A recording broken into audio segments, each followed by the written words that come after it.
say không phải là các con nhân chất tu là vào thì có thiên thủ mình đi chia ra với là Josephan cũng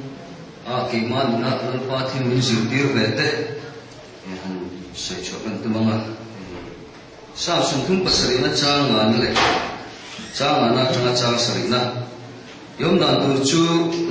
lal pa chu ngak la ama churing la ama na tivek ang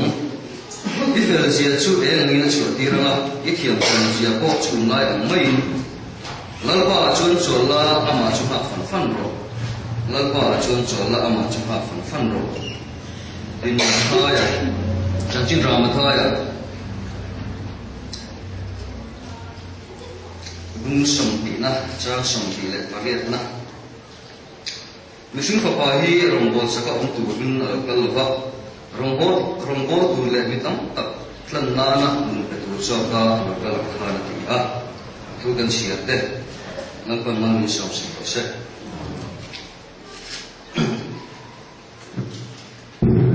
cha tran na được một ne la với nhà Josephan công thì cái lúc phải tất cả lại rồi nó sốt tóc mày à Genesis bung som tung pasari atringin kan hua zakau bacu apa mi mandaram kanam rama chu na oma tan tan pang maya zakau bacu apa mi kual na rama kanan rama oma ti a thil thui tak vai tu hian bin zir tir tu malo nei ha ring maya Israel fa te a kupta ra atring lal pa na shuai chu ka ai kupta boy an ni na la ta lal pa na shuai chu ka boy ni na ta chu ma sila chol naram an om lo chu an tan ha chol na mo chu lo fa cho vai lal pa thi din kanan rama shuai lu tu ma chot ti ra tum tat maya ta chuan sa pa chu pa mi kual na ram kanan rama om ti hian thil min zir tir tu lo nei renga nang le ke po thin luk sual boy ta ta la ni suat ti se ni min tan chua ka a tan chua ni to ma ila he kho ve kan mi kual na rama hian pa thian tho sak sari kan so lim ti hilal pan chot le kan ni pa thian ro be ro se voi mi a ring tu na chuan kan ti ve angai ti atam ta de maya ma se chan chin trai ke en wang fa ke ma chuan thung lui a chuan ti turin mi sing chan la na khu ta thung thara ve thung ro chuan kan ti thei ro wangi ama la i so so ki kan rong bo sak tung lo tang ni a thian ro ke ro se kan chu ma i so chan la ro chuan a du so ami kan lo nung phami lo ma ya la i so nang ni thok rim le phur som song te u kan ne na lo kal ula ke man ka chul ti ra chu ti a ma na chu pathian ko mai na chan tumin thei to ping chan kan la a ma se kan chan la na chul na om le si lo ba voin dia ko mai na chan chin tha thu takin nun ha chul na min suai lu ta ti chuan nun ha chul nen kan mang don chia se ta na bok mai hian pathian thu ti dik tu ra min chan la pi le bok hi lo tum chi ma se nang ni thok rim le phur som song te u kan ne na lo kan la ka chot ti ra chu ti hi ring tu nu na lo ne rang sin pathian ro ro se ring tu chu i suwa tia ma oma i suwa bula om ten ti ven nei ngai lo wa i suwa ti sak sa an chia chi ni zo pathian ro ro se kan nu na he na fi ri ma khomai na ka mu ti chuan khomai na sa a pui tu min chan ka na sa ko ma kan chu ko ko ma se chan ka la na sa po ule ka chan la na vai ka nu na ha ri ma ta voi ni a chon chan la lo wa i suwa ka chol thiam ni pia ma i suwa hian ro min bo sak tat ma ya kan de zo lo te min ne sakin ama thil ti ring tu min siam ta chi ni pathian ro wi ro se ring tu kan ti a ma se ring ta mai lo hian ring tu ma chan la nai kan lo ta fo thi na lo ni min sa thiam kula ka si khang ru tu ka ro hi a su ta ren wa man mo vak the lo mai the le sala chu kan la ma on de me bok se le cho hỏi apa mi kual na ram kanan ram chu na om ti po hian min zir ti tu lo nei ha lo na voi ne ma ni tan tran la na rin chan tu nge kan ni a pathian kho mai na nun cho chu rom bola ama chi ti che tu kan ni ti la kon chu le to le a chon so se fa chu gum so pasari mi ni na u te ne ran bolan tha ti a el ani chu no pang mai la ni a apa nu te bil lai le sir pai ka fa pa te ne na ma ti a Joseph chu kum so pasari mi le ani a ama chu no pang mai ala ni ti boka hei hian enge thara la wa min sir ti ra tum kan ti chuan galatia kan mua bunglia kan mua cha khat na ro lua tu chu Papa ni ma sela no pa ala ni chum so chon boy ne nan dang lam lo ti tlat ma ya thil thu tak min zir tir tu ma lo nei na ring ma ya a sei du chu khomai na kan chang ma se tharau na ma kan la pui thing mai lo awang hian boy din mun hi kan lo la che pha ve fo mai lo ni a ta chu ka sei du chu Jacob fa som te boy nu le ni ai fa som te si nga kha Joseph fa hi lo la ta ve mai ma ya chu boy nu fa te chon ma ni thil ti ma sa ka rong bon me kan ni a chú tiang chiết chú không ai nói gần cha mà sẽ nguồn quý phim nó làm thành ma chuan cái mà ní thiếu tí bốc cái ba tí lòng tung nguồn hi là chuan để tất chịu lệ ta chuan Joseph chuan u nào cái chuan tu thằng apa nè là sẽ tiêu chuyện nào thì à với một cái thế em mấy với đi à có không ai rong bon là ăn thuộc cái bốt cần tìm mấy cái gì à hết xong xong lên ba đêm qua ta đầu tính chuột cái gì à áo mà chú cái sợi đồ chú ring tu nun ko ma hian Joseph hi no pang mai an ni bangin a u na te sual sei lo ti to kin mun la mang ve tlat ma ya voi dia pathian ko mai na kan tui pui ti em si hian a mu ve lo te mu lo sia sei lo ti to ve la hin kan mun hi lo ta fu thei tlat le chu hai ten le ta mai ping ka sia a tin chu ta khar to chak ke kan pen zan na ko ma ho sian ta tin lo na te dik lo na te sei lo ti tlat mun hi kan ti sa mi sia lo ni pa tlat ni apoi một khóc pin cả sỉa hay với này hay cái phản này pin cả sỉa Grace Ministry cái tên gì cái giải đất rụng lúc chỉ là với này mình cần sống mấy thế cái u thế thà nào lắm mà mình cài xuôi từ sau các ngày tên hùng trả mình kiện ngờ rất dễ là cái chuyện tất mấy mình đông thu cái lỗ đông mấy âm mọc cái gì vì các cái sự chuyện mà đi in vụt lên ra mà chuyện cần mất ni là chuyện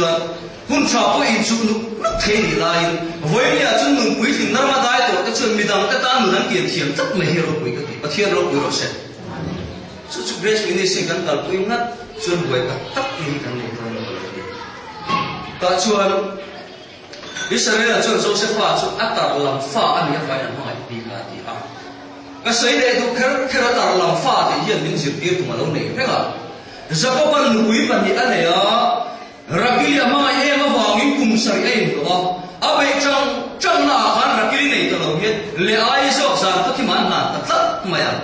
ga sei du churin tun na anti ve chang angai anti ma se ti fan chue labana an ram da mai lo thung le chat maya ga sei du chu mi sing chan la na anti fan nai chu da hian min lo la kuat pa tho do ti lo ben ti ta chu Jacob hian a du tak lo zo le ai pom ta chu tu za ji kwa lo vara ji kho var chun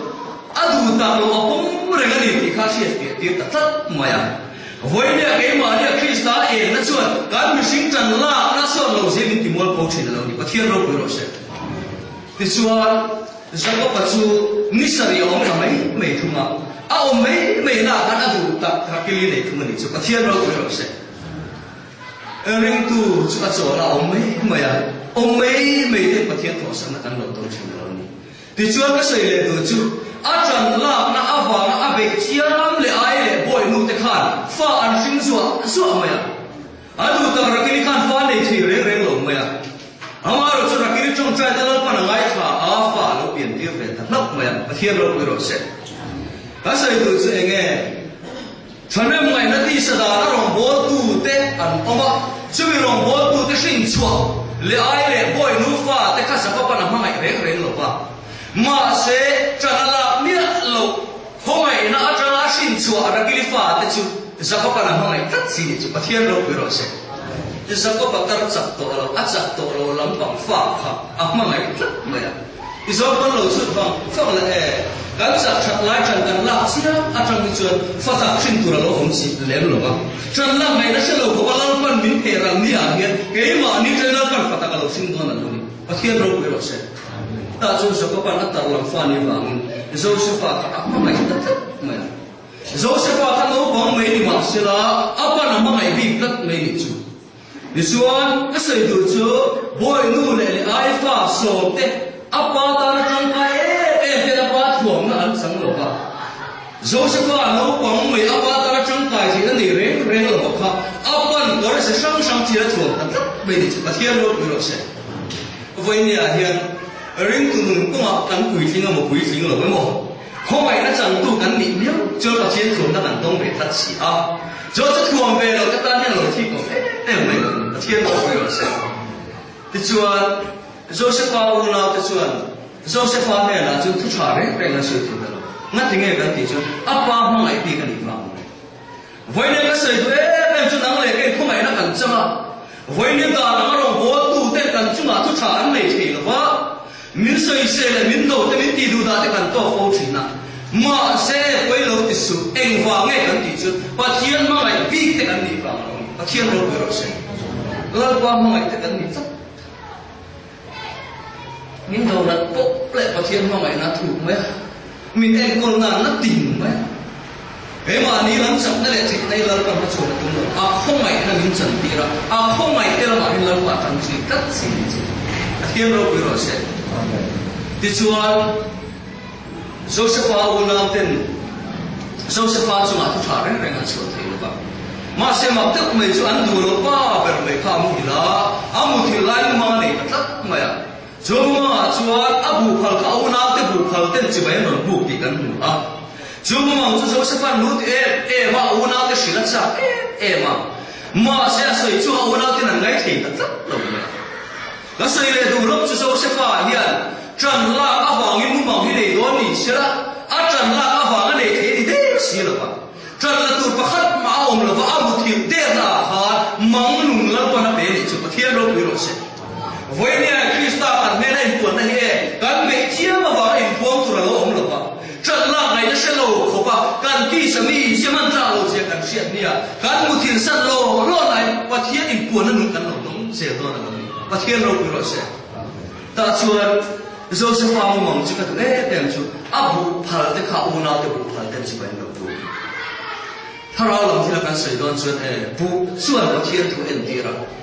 cái sợi tu cho Joseph ai music ông ta angin lang mà sẽ music mà sẽ là abu phật thì khảo u nào thì abu phật thì chỉ phải bu rất nhiều với nhà không ai nói rằng chim trả thu ta cái tận ava music ông ta angin lang mà sẽ là anh tình nia của chuan đàn rong bát thiên thu hiện chỉ phải bu lại thấu thấu tuần mà tức là người phát hiện được thứ gì các người làm như là sinh định mà không ai đang mua phiền nữa hen và cái sinh trong quỷ cái nghe trong qua mình một sự đi bắt đầu về phố mà sẽ quỷ nhàเราปั่นก็จันลากันนี่เรามิ้นเมเล่สักนิดทิ้งเลยตัดสินเรามาเที่ยวเราไปเราเสร็จ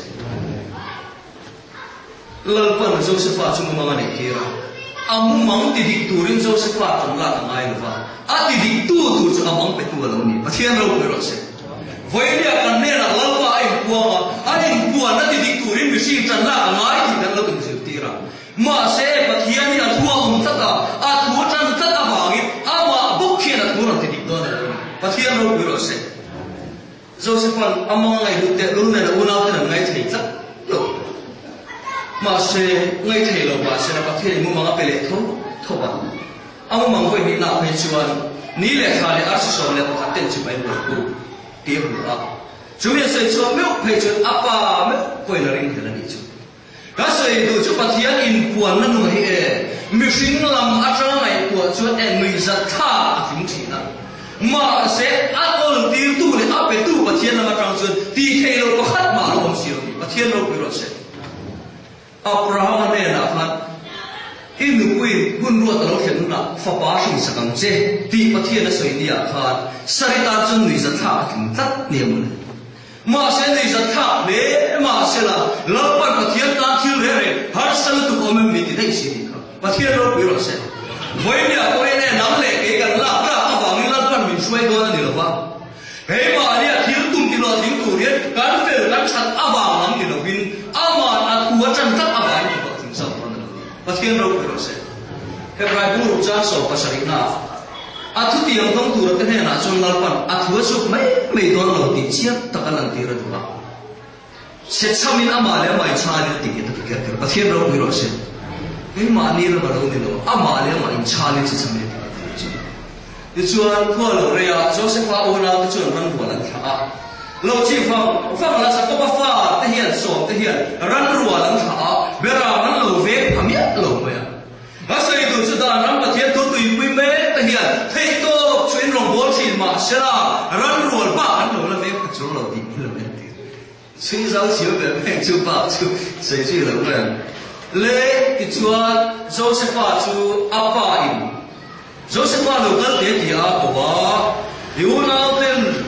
sẽ cái mà răng đùa lần về là vakalla anh ta mình phải en rồi anh răng đùa tiền ta mình phải en rồi thì Joseph hiểu của anh chú cái sợi đồ chú Joseph hi au nào để cho cái tuổi apan atir thì cái sợi phúc tổ chức nào mà sẽ Bible lo chỉ phẳng là Joseph hi apan au nào để cho cái tuổi anh là tir rèn là phẳng anh ta mình anh răng đùa tiền ta mình phải en rồi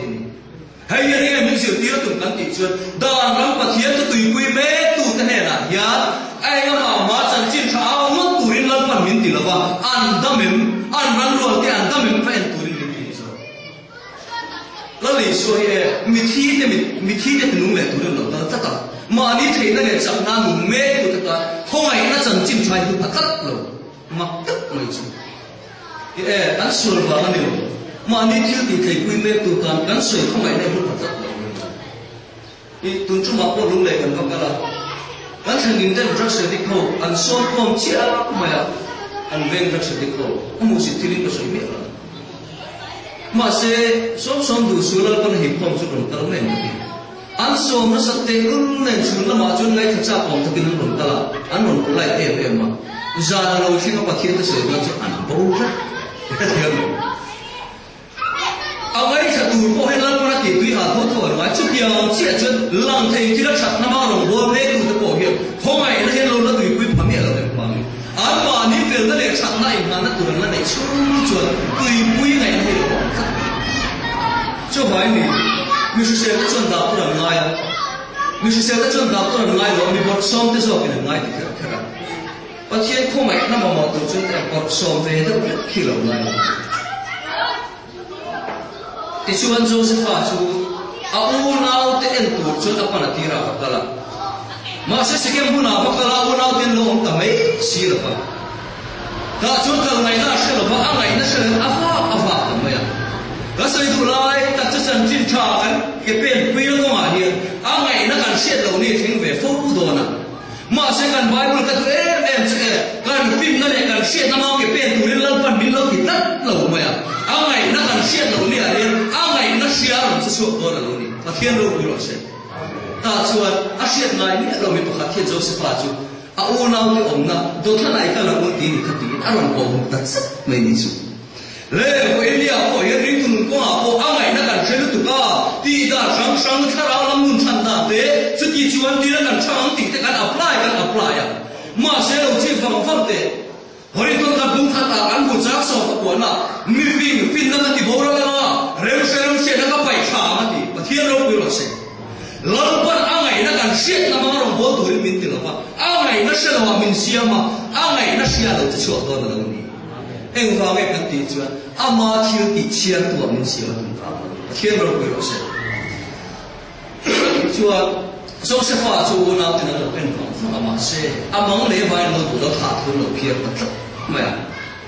mà rồi thì lại các chuyện có hữu riu bên anh xem ngày nào nó biến về tất mày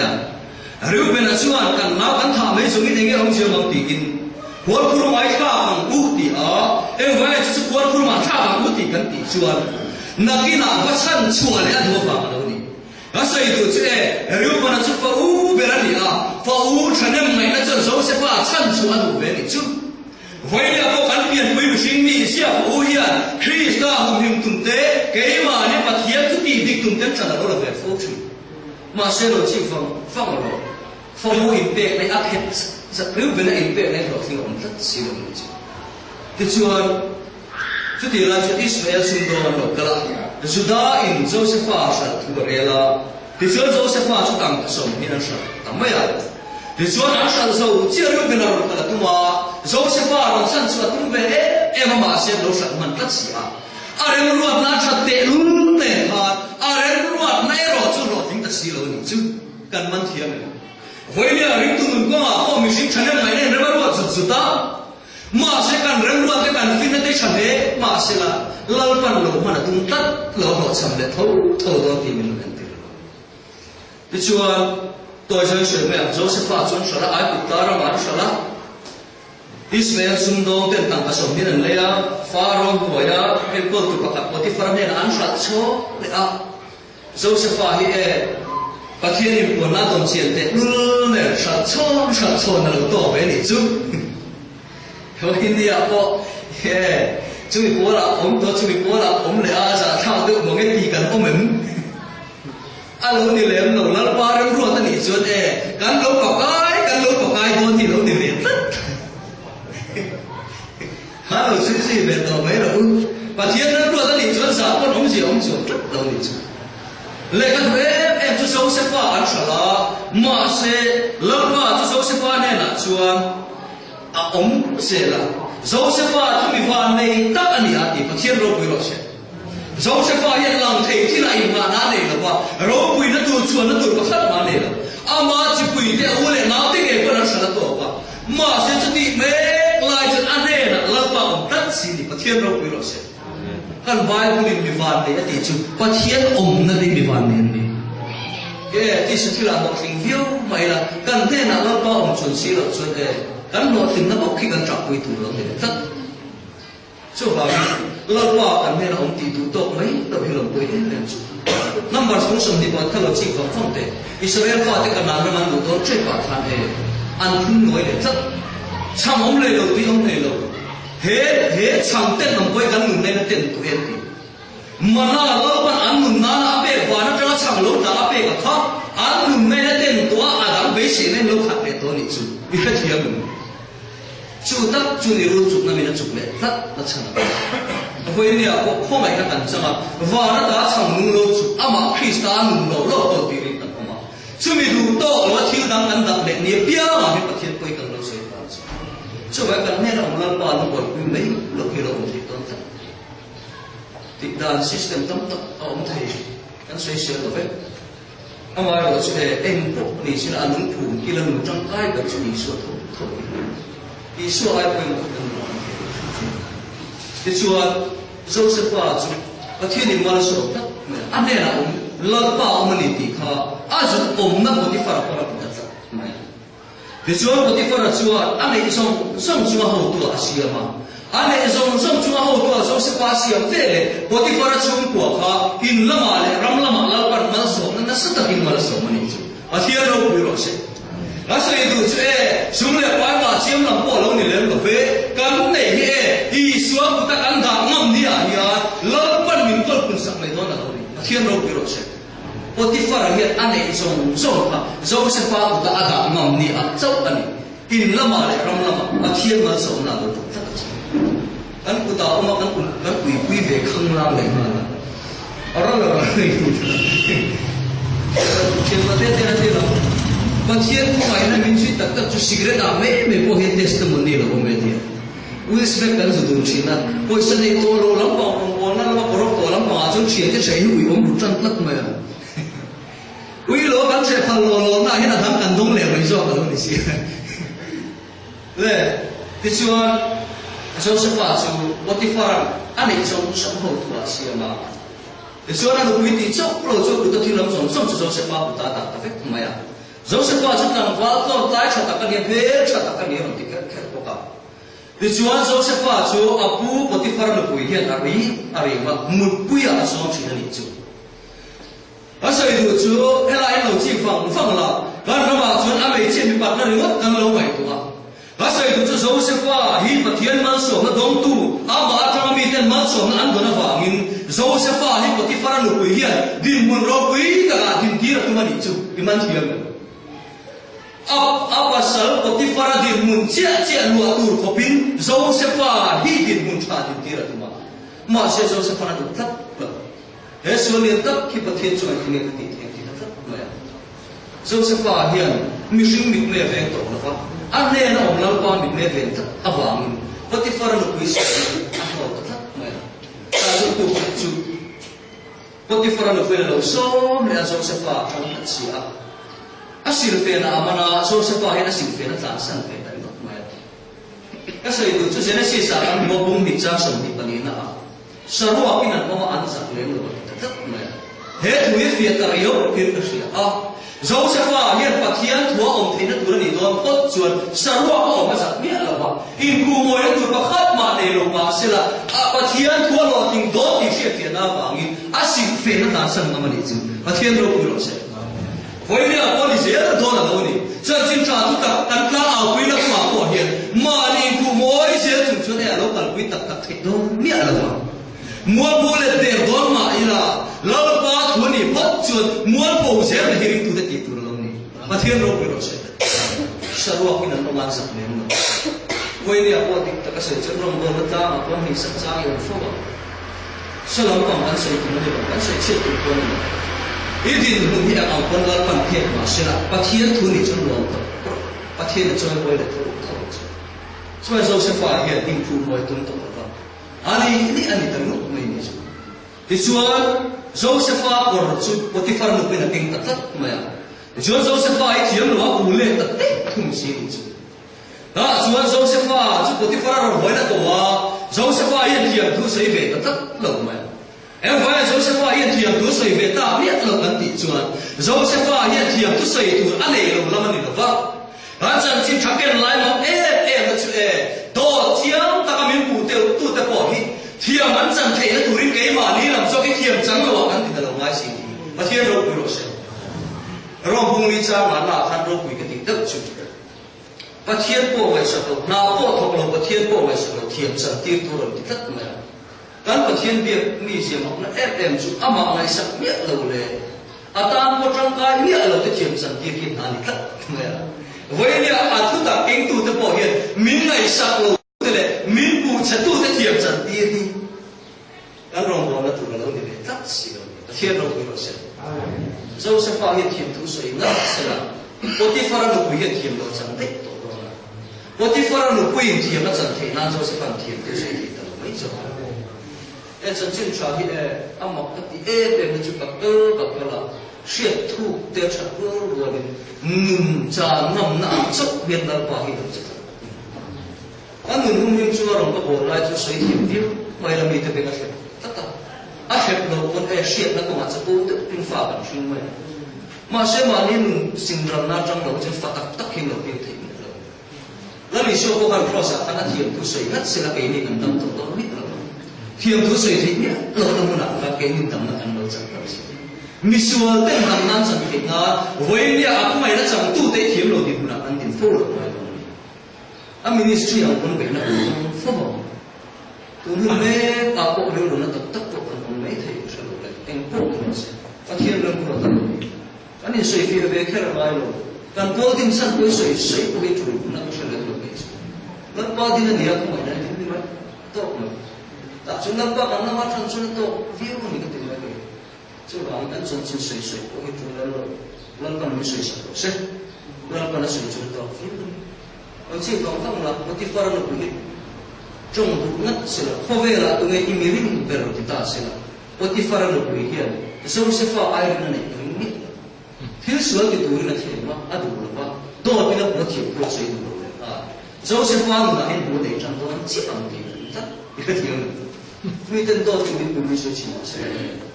căn bệnh lên về tụi nó ăn thiệt chân nó đủ do thiệt một tụi ăn tìm ngâm ngắt chưa ít sợi ngay rồi ăn nữa anh thua rồi trong đấy mặc tất là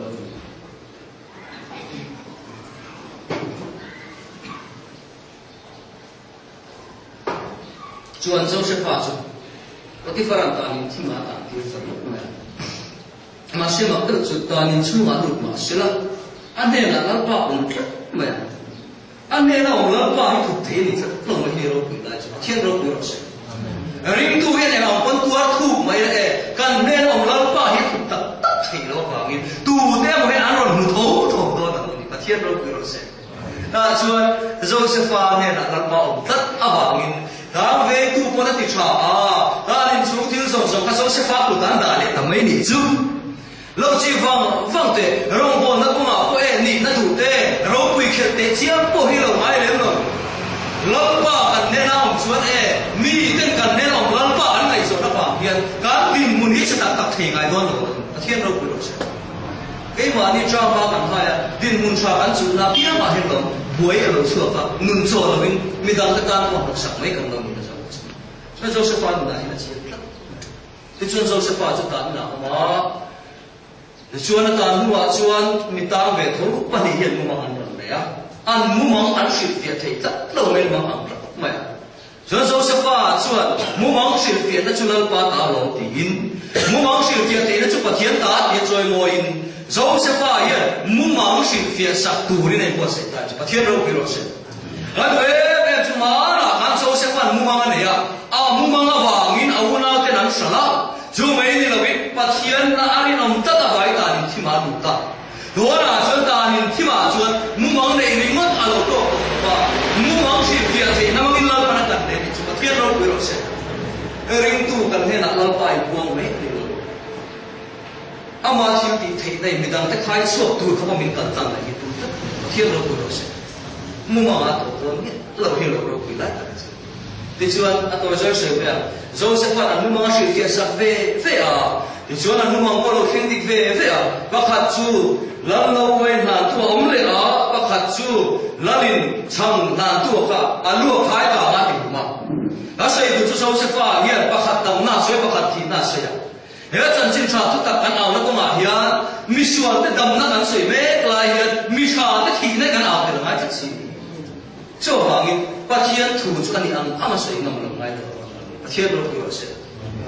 ta chuan Joseph chu atang rei về ta đều nghe ni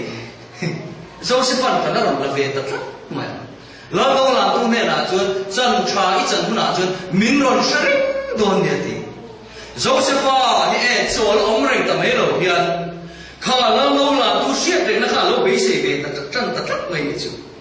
chưa cái chuyện chuyện sao xong đúng bác sĩ nào yếm đàn tu chưa qua chung mà là ama churi la mà nó thì phải làm gì nấu để cái hiện cảnh bác cô ăn lâu ngày tuổi tiền hiếu có chút lớn rồi lâu qua cái miếng tì sạch vết rồi mà chuẩn chủ là ama chúng ta phần đấy rồi thì chúng ta sử dụng là phần chả biết chỗ ama mà hi rồi thì thiên đâu bị rồi ama chuẩn chủ là ama chúng ta phần rồi phần thì bảo là về chiếu tùng hiểu không thầy mà sẽ cho lâu cho lâu ngàn đặc với lâu phát kết xin đó là sự một trái tim mình không được các bạn họ đó kan đã có chuộc đánh giá đã có chuộc mình cắt sạc đã sống với là đã rồi thiếu chỗ người thứ này mình nồng rất chú đến nó cho lâu cho mình nồng rất cho vậy mà phân thủ quan trọng mà sắp thấu thầu cái đồng này cắt mà và thiên thấu cái bên đó đặc sa về phát thủ qua hiện cho thấu cái đồng này cho lâu ta là nó thì tập thấy nhẹ là điều gì mà là mình thì là cho nó thu in xoay em mà anh thì đó mà đủ đuổiกันđuổi đó mình đuổi không về khi là ăn tàn đó là mình làm tiềnนี่เราvềดูเขาvề tàn thìประเทศถูกอันจดquý tổเราฟังอันนี้กันแล้วว่าอันจดเราเต้นดูดิ้นมันทำไมตีโซ่ประเทศนี้เฮ้อันจดก็ถูกเป็นมันเลยวันนี้พวกอันชุ่มกว่าแต่มีมันนู่นที่หาสักนักการตัวเรื่องดูมาเสียนั่นว่าตีเทียมชุ่มตีเทียกันได้แล้วนะน่าชุ่มตีแล้ววันนี้ตีเทียกันได้แล้วตีเสียตีเทียที่กันตัวหัวชาไว้ถ้าเราที่เราชุ่มตีกับเทียกันได้แล้วบอลจะนุ่งแต่พอหันที่เจียมชีไม่การฟาดที่สุดบอลจะถูกบอลตีเทียกับกันได้จังจอยเราว่าจะโดนนี่เดี๋ยวจะตัวเทียนปัจจัยนั้นที่จะชี้แล้วนี่จะปัจจัยเราไปรู้สึกทัวโจโลกันเราปัจจัยอะไรฟ้าทัวทุติยอันนี้ไว้ทุติยไม่กันการตัวนี่กันตีมาเสร็จเราจีบฟังเราทุติยมันก็เราเทียนเราจดตัวเราฟังนี่ใช่ทุติยมันจดตัวเต็มเราปันกันไหมฟ้าลงทุกสิ่งนี่จะที่กันเราชอบที่สุดจุดเราปัจจัยเราไม่เราไม่ใช่เทียนเราไปรู้สึก所以เราดูตอนนี้เราเราเดี๋ยวจะไปพวกเราเพียงสเปกบอกในตัวก็ไปดูที่ทุกเบก็ชัวร์ว่าตอนนี้เราโอนถูกตาอันที่อันนี้เนี่ยน่าละมาเสร็จตอนนี้เราจูทุกเบก็ชัวร์เบ้เลยชัวร์อดีตการฟ้าหมายเจรุซาเล็มเราไม่ไปทุ่มทำใจที่ขัดประเทศเราไปรู้สึกอดีตการฟ้าหมายที่ขาดทุกเบขาดอันหนึ่งชูริอันดังลำพังที่นั่นเรานี่ตอนนี้เราเห็นหนุ่มโจนั่งมังอินเราป่าเราโดดเตะตัวที่นั่นประเทศเราไปรู้สึกแต่ว่าตอนนี้เราเองดีที่ละมาเราดีเลยสักทีบอกในผู้ก็ไปดูเราตัวนั้นดีเลย achunga ren ro zo so hilal pa ko tani ti she fian na zo la pathian ne na lo thu si pathian ro ko se zo a thu zo na zo sa ke bak nei pu ka po ma se la lal pa ai ro thei lo ni zo pathian ro ko se voi ne lal pa na thu zo ko tu ni wa a thu lo zo nang kan zo ni pia mun kan ko le ti chuan zo se pa chu tu lai trong takin a kem pa pa ne na chen shiat ring na mai se ni mà xem mà đỡ chú dẫu sẽ phải cùng đi ta đi nào là ta biết thấp mà làm đâu vậy là tu khana sẽ rèn tao sống lâu vậy à vậy nên chẳng chịu trả tất cả các cái gần bên đó có mà hiền và hiền sống mình sẽ lên ta tụt tổ và mình đang sẽ lên ta cần phun nhiều bia mà hiền lâu phần mình tìm nó xong để thoát khỏi được đó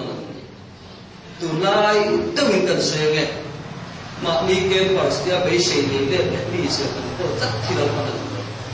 ham chặt nó là cái gì vậy? Rồng bồ nó có mà chân chính cha,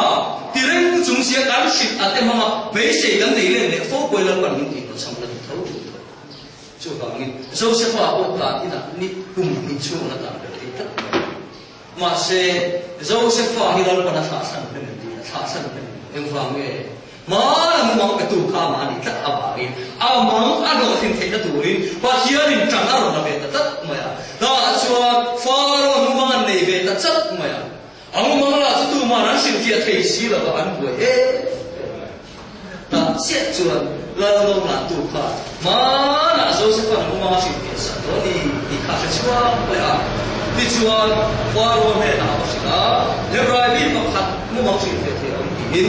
thì chuan pha rồi chuan dấu sẽ pha chút ta nên cả là chua đó dấu sẽ pha chút nên pha cái cả xịt phê là thà các anh thì là thiên đâu cũng sẽ dấu sẽ pha hiện thuồng nó thà ra là trong này thiên đâu cũng sẽ thì chuan pha rồi này là chua ya pha rồi mu mong chong hiện này ya vô quy thao tất tất và sari vô quy chết tất tất và sari này là vô quy chết tất tất và sari là mà vô quy chết tất tất và sari này là thì cái dấu sẽ pha mu mong sil fiat ke na chuka ta ti bin lal pa ta ni ti le a lal pa pu ta zoi mo ni le a zo mo ma chu zo se para sil fiat sak ta a tra kum sari lo theng nga pu kum sari lo theng pu kum sari lo theng nga tra kum sari lo theng do na su me ta chu fa ro chu ka the ti ka sil lo ke ni ti thiên ro ko ro se le helai dia ta thong thu ban sa na ti zo ke du du ka nei le ke ra mo kui tha tak tak pasang chu in thoi na lo ben ti in thôi nó đàn rong bát thiên tuổi thọ yêu mà sẽ là mù sĩ cầm gió chèn gió không ngày nó hiện ai ở lại thổ đầu tiên bát thiên rồi cũng sẽ bù vui cho tập tập bát sari bát thiên thu cho tập tập từ rồi đi xuống đi tới không ngày nó chân chính trả tập hiện ai ở lại tất đầu tiên chuan dấu sẽ phải là gì đó dấu sẽ phải hậu được phát chiêm là iram mặc tiêu chuẩn bị check from tiêu rồi in a to chen se me chuan faro chuan het yam pathian thara om nami nang lo chu tu ma nang lo ma ti tat me Joseph in an thang ani lo pa an le na pathian thara om na an than na ma ni chu pathian ro ko lo se voi ne nang le ke ni in min thang lo ma ke ma ni ama thara ke min thang tat me ya jo a chu ping lo ka hong ta lo ni chu pathian ro ko lo se Hoi pun tidak cuma tak tu tiada nak jual. Joseph pun pusing, semua lo cek kompek tu sih. Joseph pun tak ikut lo kompek, cuma tiada lo pun sih. An hoi lah pun cuma lah tu, tapi lo tak pun cuma tu sih tu. Masih pun tiada ni tiada lo cek kompek tak tu. Dijual Joseph tu, nubui ane ya, asyik nanti sentel ni ya. Dijual ke saya itu buat kumsong, semua Joseph pun cek kola. Trang kuma khan anu gui sentel mi asena tikhan fa pani manase fe ma sin saka chung ta chuan draman tuar ve mi lo Joseph fa thung puya gui sen don che tat si pathian ro pui ro sen dispensation roi te ka lu lok tu Joseph fa u lao so ten Joseph fa an shala i kha thiam me Israel ten lal Isua Krista an shala eng wa nge Krista an nam ta na lo ka an ai tat mai an me sen ni tin hai an shala Judia tin Joseph pa ulau ten an thu lo ma an shala ni chu Isua chu tang ka som thumin an shala Joseph pa chu tang ka som ni an shala pe thu da chu lo chi fang la rom bung so pa khat na chu an thu na vai sen tel tin na chan dam na lo thela ti la Isua no la ba ke ni sen tel ten phomai na kan lo sa an chu thiên ro ko se ta chuan tram kum sari lo kheng tu ati tak he ege foi me thara la ma min zu ti la kan ti chuan daniel hapta som sari na a hapta fa fai hapta khat lo kum sari lo hi Israel nam ten Krista an me sia hai che chole na tu rin lo par hapta khat la zo sa chu kum sari che che lo Jadi lai tu Israel nam ten har sat na ti du dan na sa tak te an tu ara ba jadi lai tu ke ni sen te mo thiam ni te har sat na pakhat ma to ve la bin Joseph a kum pu ya ai sen wan che dang che hian wa chung ji la la pa mo tu la chung ni o ma nga chung la ma ke Krista mo ni na se dik kan lo che to na a thiam lo ko se o chi fam fam ro tu lai kan se na sa le ma ya sa ko na ro chung cha te ma se Isaiah Isua lo bia tu ram voi ne bo san tra pa wa kum sa lo ram amule thum si chu dak chu fsc bung tu ma ko lan voi ne bi hiam ning te ne na ti lan no ma tu mai mi sing fa te ne na she ti na hong ai lo ti bo san ram kho ngai na ram hi chu kho ngai na ram chu ko lan au ta ba gi kho ngai na chu kho ngai na kal sang pat do ti bo lan ni no si le chu ka thiam ro ko se nang ma ne thiu thati tat du kha lalpa Isua Krista ni thing ati fam kim se do chu ti ka thian ro pe ro se nang le ke him tu chan na ngai lo ba Krista ni a ni ti fam kim kan do na le so nga thon khat bung nga chang som ni pathuma in thara le in wil ru le in tak sa chu ka lalpa Isua Krista ni thing soi a pumin min mang ro se soi se ba mang ro se a ko tu chu rin ma ti po ti bo ma ti pa thian ro pe ro se a du family i kan Bible la chen sen lo kan ne long pa ni sa pok man mang an ni chumi ni ti kan ro se heng song song hi chu Daniel hap ta kum sari hap ta fa fai Juda te Israel te hoi ki ne na tu ta na long pa ni ta Krista ni ve tu ro chu Krista amo chiang bim te shwai tu ra ro kan ne Krista ni a thia ro ro se ta chuan zen te amo asenati afa te drama tur ve ni ro mang kha vo india ko na chang tu chu khoi ai ma shwai ta par to Grace upon grace di kera so na bung ta chang so khoi chuwa khoi le cho na e de la pathian a chu ma an ti tel lo fin an ma khoi na ma shwai an chang ma se da lu ni kai shwai ya mi shi na tin le lo ba chu chu lo pa shi ta a vai ko india chu a khoi nei min chang na ba a khoi na chang dam to te khoi na bukin wa ni khen do pathian lo ki ro se du mai na shi se tu pun bung ta chang riat na ke alpha le omega a bul le at to ta chu ni Ato na tu hi abula lo lang sa fek me Genesis a bunga an huwa Adam atanga apasari na chia chile no gani ha pasari number chu Krista number lo ni enno ka chu kum jathung chu pathian ne nan leng tu ti ha kum sam rup panga ani khen pathian ne nan leng tu na kum sam rup panga ani nu kum jathung chu pathian ne nan leng tu kum jathung sam rup panga adama thi na shel bin la chu hian voin nia bo san Krista ti se na shin ni sari mia bia te zo ma hi nakina hun kir lo theng tur har sa na lo theng tur ta lal pan min sen hoi ve kama zel de te kam kim na ro mu so pa kata se kha kan kam kim na the nu ai sa le hoi le ton sa athian lo ro sa ta chuan adam a tama so na chia chu da nam tar la ti le na so bi chu chu ti se le na ti en ti le na ta chuan no ve tu na chu a him na no wa long tu ro ati ve ti tu no na ni ve wa thian tu kheng ma se mi sing tran ala pe mai chu wa ngi nang le ke hi ko mai nei min chan ta ma ko mai na ko kin ni chu than par to na a do na ka se chu Josepha chu ama ko ala ngai fa ane na lal pa ai ko no wa ngi ane na lal pa ai ko ngia a chat na tu ri ko ek kim na ro to sak le a lalpa bukin Josepha chu choi moi le pathian ro ko se a thu kan se ten pan tan satan man ni som sa se